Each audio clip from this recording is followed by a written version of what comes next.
አንቺን የሚያስለቅስ የሚያሳዝን መጥፎ ነገር አድርጌ አላውቅም። አንቺን ለማስደሰት ነው አይደለም ሩታዬ?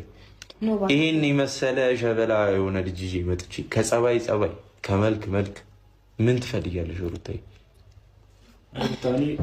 ግን ይኸውልህ አንድ ነገር ላስረዳክ። ምን አለ መሰለህ እኔ አሁን ኦልሬዲ በራሴ መንገድ እኮ የራሴን ፕሮሰስ ጨርሻለሁ። ታውቃለህ ይሄ ይፈጥናል።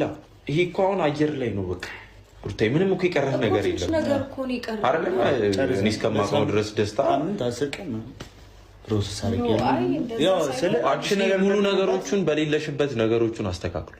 እኔም አንዳንድ ፋይሎችን ወስጄለት ምናምን እኔም ሳታወራ በዚህ ልክ ነው ባተገቢ እኔ አንቺን የሚያስደስት ነገር ሳትኖሪ ነው የማደርገው። ብኖርሽም አልኖርሽም አንቺን ያስደስተኛል። አንቺ ከተደሰትሽ እኔ ደስተኛ ያርገኝ እኮ ምንም መጀመሪያ እርግጠኛ አይደለም። ኦብቪየስሊ እሱ እኮ በጊዜ ሂደት ነው። እኔ እስከማውቀው ድረስ አባቶቻችንም እና አያቶቻችንም የተጋቡት በእንደዚህ አይነት መንገድ ነው። ተዋውቀሽ እኮ ያገባሽውን አየሁት እኮ ሩታዬ አይደለም እንዴ? ከዛ የተረገመ ልጅ መቼም ሰላም ፈልገሽ አይደለም ከዚህ በኋላ ሩታዬ። ኖ እኔ ስለሱ አሁን አላነሳሁም አላወራሁም። ይሄው ፈረንጁ በስትክክል ንገራት አንተ